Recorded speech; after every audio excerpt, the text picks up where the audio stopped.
The Fringe Frequency, your outer rim radio for the unexplainable. With your hosts, Elias Vance, Kael Borrows, Mira, Lyra Solis, and the beautiful AI Cash.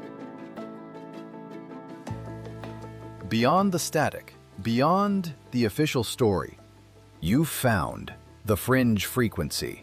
I'm Elias Vance, your guide through the unknown corners of the universe. Out here, on the edges of the galactic map, far from the bright lights and comforting hum of official channels, there are whispers, stories, anomalies that just don't fit into their neat data logs. It's here, in the static-laced shadows, that we chase those whispers. We're your navigators through the overlooked, the unexplained, the unsettling truths the core systems would rather you didn't even consider.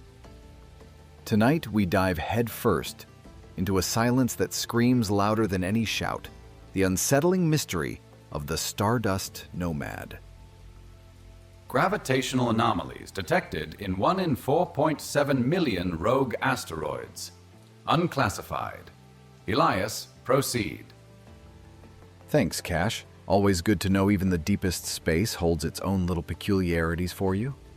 But he's right in a way. Out here on the fringe, where official narratives thin and regulated frequencies give way to static, it's the details, the tiny overlooked deviations that often tell the real story. We broadcast from our little bastion of truth, a place where uncomfortable facts aren't swept under the nearest star rug. And the truth, my friends, is rarely as simple as they'd like you to believe.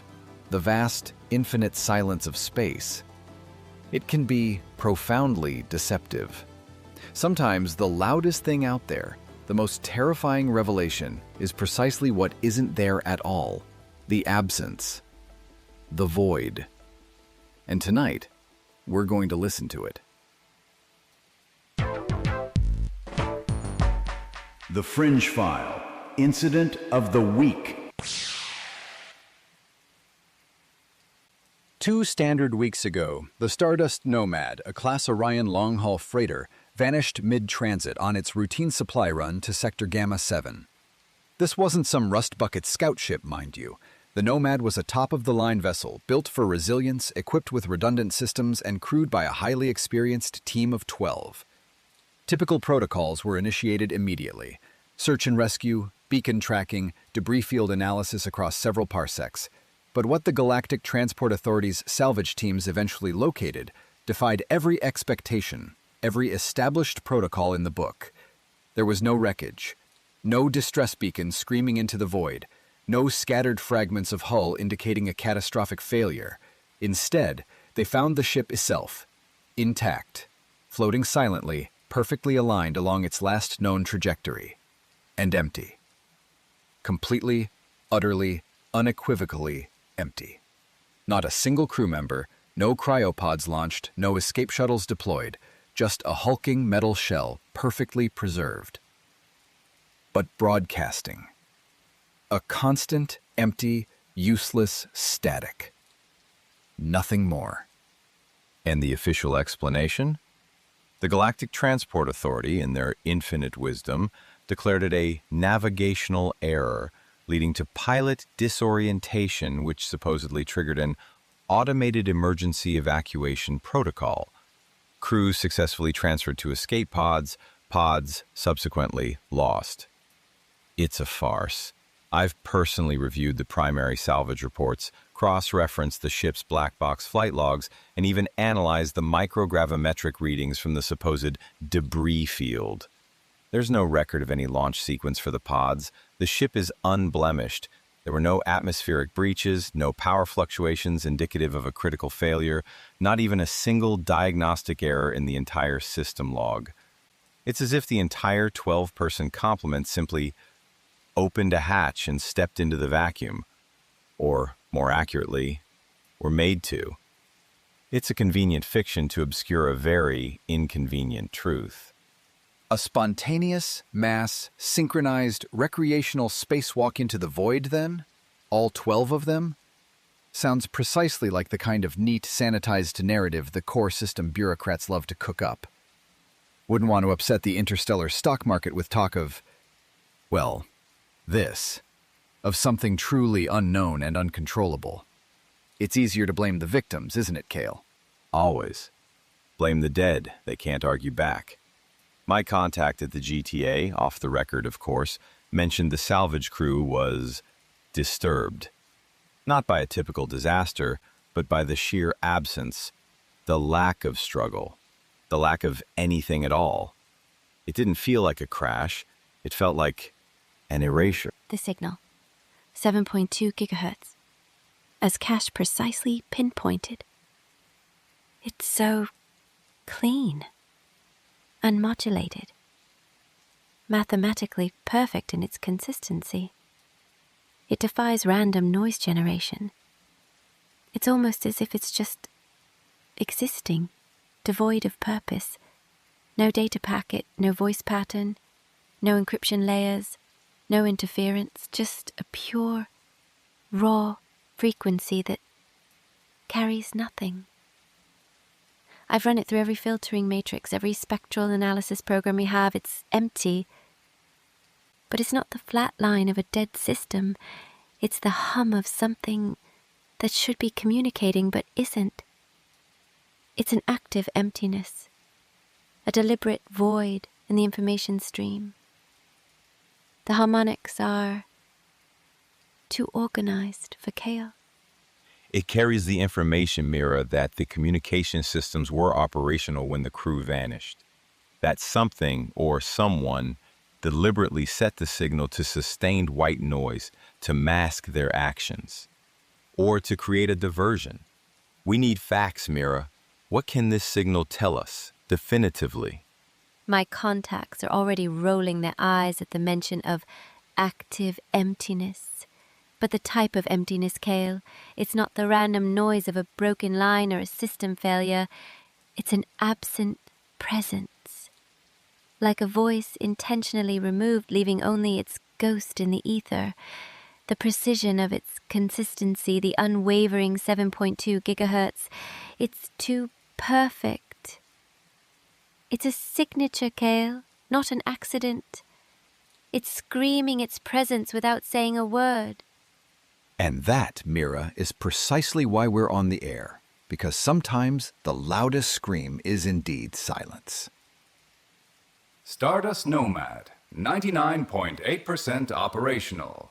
0.2% unauthorized 7.2 gigahertz emission. Possible artistic statement or failed karaoke attempt. Former statistically unlikely. A high-concept art piece that makes an entire crew vanish, Cash. I think the Galactic Artists Guild would have a few choice words about that, even if they appreciate the abstraction.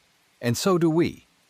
We're still trying to find an alternative explanation, one that makes more sense than spontaneous collective evaporation into the void.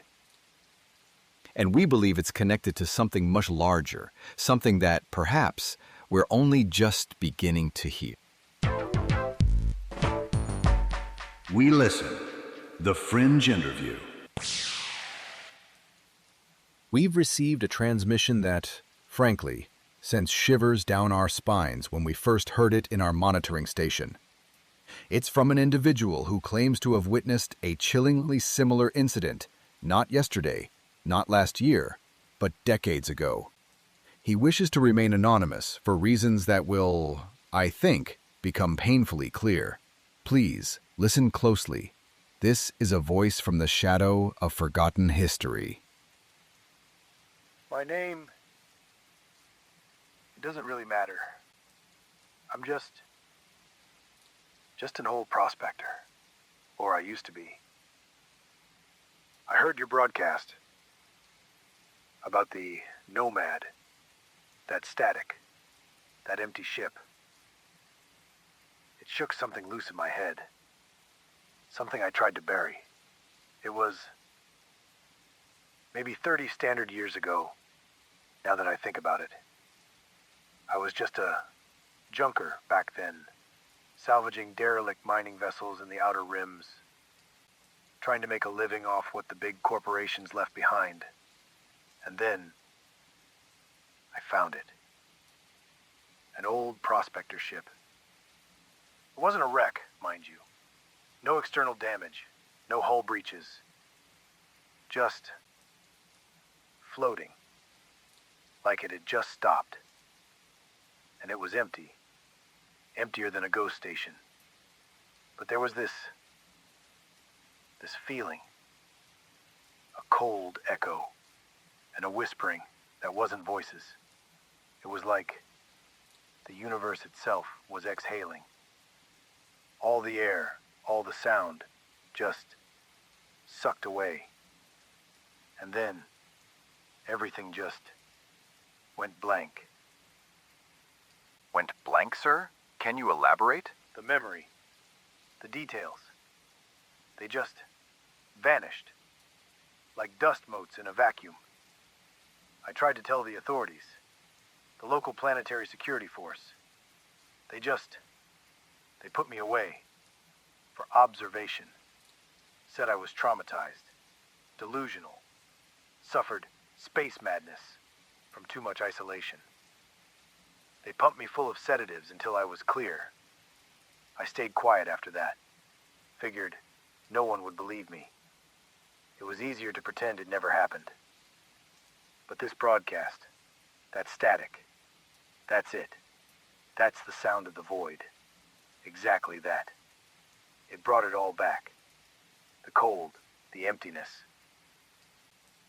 Thank you for your immense courage in reaching out, sir. It takes incredible bravery to speak about things like this, especially after what you've been through. Your story, it resonates with a deep truth we're trying to uncover. Can you describe that cold echo again? You said it wasn't a sound, but a feeling. Did it have any other qualities, a frequency perhaps, like the Nomad's static?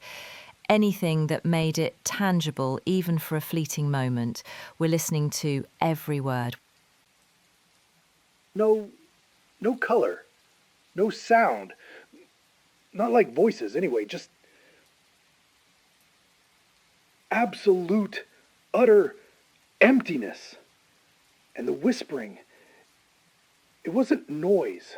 It was a pull, like a vast, hungry void trying to swallow me whole, starting with my mind.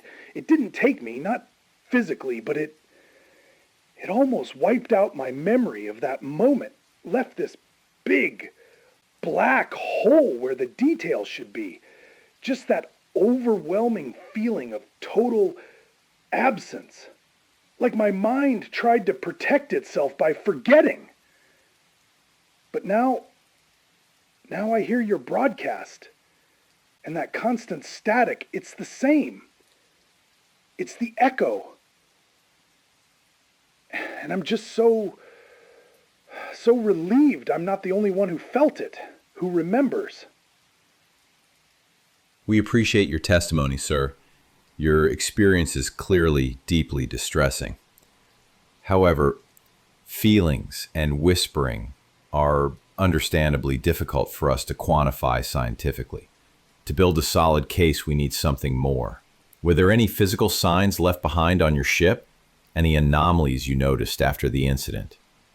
Did you check your personal logs for any corrupted data? Any changes to the ship's manifest? Any material object, no matter how small, that remained with you? We're trying to connect the dots, and those dots need to be solid. Only the ship, and the emptiness, and then I was myself again, only with this gap, and the fear that never left. But I remember the fear, and now I remember that sound, that static. It's the same sound. Thank you again for your call, sir, and please stay safe out there. Your experience, though difficult to verify by conventional means, adds a crucial, unsettling layer to the Nomad's disappearance. It suggests this isn't an isolated incident. It suggests a pattern, And that pattern, that silence, is what we intend to decode.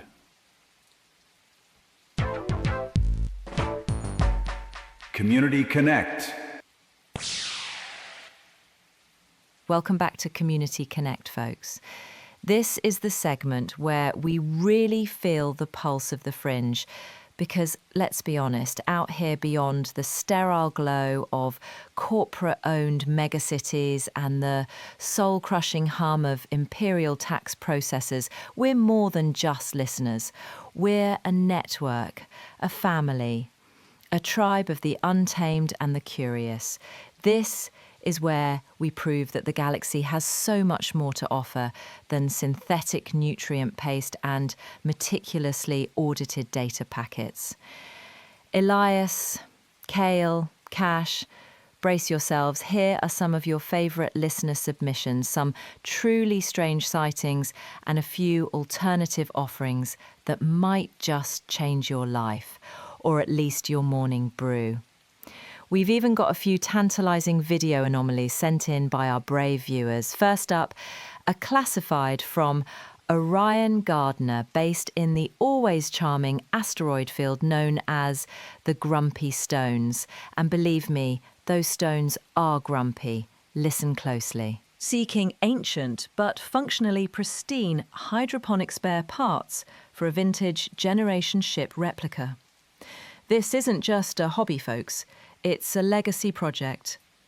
Offering in trade 2 kilos of rare bioluminescent moss spores from the Velt Nebula, organically grown, hand-harvested, and guaranteed to glow in the dark and improve your night vision by 3%. Or advanced instructions for fundamentals of interstellar sabotage. Your choice. Anyone out there who knows their way around a pre-collapse growth tank, give Orion Gardner a shout. Generation ship replica. High probability of intergenerational conflict. Sabotage instructions. Minor property damage likely. Thank you for that very specific warning, Cash. I'm sure the moss is perfectly safe, mostly. Next, a visual anomaly sent to us by Voidwalker87, one of our intrepid video feed viewers who clearly has a knack for being in the wrong place at the right time. They sent us a short clip taken from their personal shuttle near the Outer Rim's contested sector. In the video, you can clearly see a bizarre energy discharge, unlike any known weapon system, natural plasma storm, or navigational flare. It seems to spontaneously erupt from empty space. It momentarily distorts the stars around it, almost bending the light in a way that defied conventional physics, before simply winking out of existence. There's no official record of it anywhere, no celestial mapping anomaly, but Voidwalker87 swears it's real. And honestly, from the quality and the sheer impossibility of the visual, it looks undeniably other. We've replayed it a dozen times, and still no explanation. Voidwalker 87 video. Non-Euclidean space-time anomaly. Or dirty lens. 50-50 probability. Always the mundane, Cash. You'd probably find a statistical anomaly in the number of times I roll my eyes at you, but thanks for the expertise. And finally, for those needing a little cosmic calm, we have a special offering from Mira's Organics. Fresh, hand-picked comet herb tea, harvested ethically from independent teams navigating the deepest nebulae. This isn't your standard processed sludge, folks. It guarantees nerve-strengthening and sense-sharpening properties. Absolutely free of synthetic additives, corporate pesticides, and galactic tax evasion. For a clear mind in a chaotic universe. Contact via encrypted channel B7 for your order. Comet herb tea. 13% chance of understanding astro worm vocalizations. Consumer discretion advised. Well, you heard it here first, folks. So, whether you can help Orion Gardner have your own weird sightings, or just need some ethically sourced cosmic tea, hit us up through our comm channels. We're here for you, beyond the noise, beyond the official story. Now, back to the unsettling truth. The Fringe File, Incident of the Week. So, we return to the core of tonight's investigation, the silence of the Wanderer. A state-of-the-art freighter found perfectly intact yet utterly empty, adrift in the deep black, broadcasting nothing but a sterile, unyielding static at 7.2 gigahertz. And then, there's the chilling, almost forgotten account of our caller, an old prospector haunted by a profoundly similar discovery decades ago. A ship also abandoned, also generating a peculiar, unsettling, cold echo, leading to a terrifying, memory-wiping silence. The official reports dismiss these as isolated incidents, attributing them to navigational errors, pilot fatigue, or even mass psychological breakdown. Convenient. Too convenient. But here at the Fringe Frequency, operating far from the prepackaged truths of the galactic mainstream, we see a pattern. We hear a whisper, the faint, almost imperceptible opening chords of something far, far larger. We are, I believe, witnessing the nascent signs of a signature of the cosmos, something ancient or perhaps profoundly new that is beginning to leave its mark. It's a presence that manipulates absence, a force that communicates through silence, and its true form is something yet to reveal itself to us. But it's there. It's building. With all due respect, Elias, whispers and signatures are compelling metaphors, but they're not data. We have enough anomalies in the universe. Every other jump drive creates a localized space-time ripple that could be interpreted as a whisper. What we need are statistically relevant patterns that hold up to scrutiny, a direct, quantifiable correlation between this 7.2 gigahertz static, the physical state of the Nomad, and the highly subjective, fragmented memories of our caller. Until we can produce that, it's just another unsettling, unsolved case. A profoundly disturbing one, I'll grant you, but it's not yet conclusive proof of an overarching, conscious signature. We need more than feelings and theories to convince anyone beyond our loyal listeners. We need hard data, evidence that cannot be dismissed. And what if the data itself is the pattern, Kael? What if the lack of data, the erasure, the silence itself, is the communication? Mira, you've been living with this signal from the Nomad for days. You mentioned a deeper hum. Are you making any headway in penetrating that silence? It's stable. Mechanically, the 7.2 gigahertz hasn't shifted a single microhertz, but its presence, it feels stronger the longer you immerse yourself in it, almost like a pressure in the auditory cortex. There's a layered complexity beneath the static, a consistent low-frequency oscillation that absolutely defies random noise generation. I've isolated it. It's barely audible, sub-threshold for conventional receivers, but it's there, and it's not just a drone, it's humming, like a machine at rest, a vast, intricate machine. I'm running new decryption algorithms now, trying to parse what that underlying hum could possibly be. My intuition tells me it's not just static, it's active, it's waiting. A humming machine, Mira? That's quite a leap. Could it not simply be residual energy from the ship's core, bleeding into the comms? Not like this. This is intended. It feels deliberate. Similar frequency patterns in 0.000000000% of unexplained disappearances, consistent with pre-collapse Xylos 7 data. A language. A language, Cash. A language we are only just beginning to decipher. The Stardust Nomad is just the first word, and the silence it carries, that might be its most chilling message of all. The weather presented by the most handsome AI, Cash. Cosmic weather forecast for the next 24 standard galactic hours. Sector Theta 7, low probability of interstellar dust storms. High probability of spontaneous energy drain in Omega-3 class domestic appliances. Monitor toasters. Z11 sector, high incidence of lost communication drones. Caution advised. Kepler 186F system, 0.000001% chance of sentient cloud formations demanding interpretive dance. Prepare accordingly.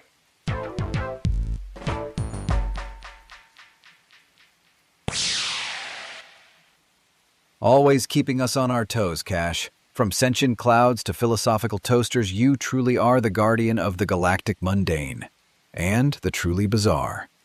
That's all for this edition of the Fringe Frequency. We know this isn't the easy listening you'll find on the core system channels.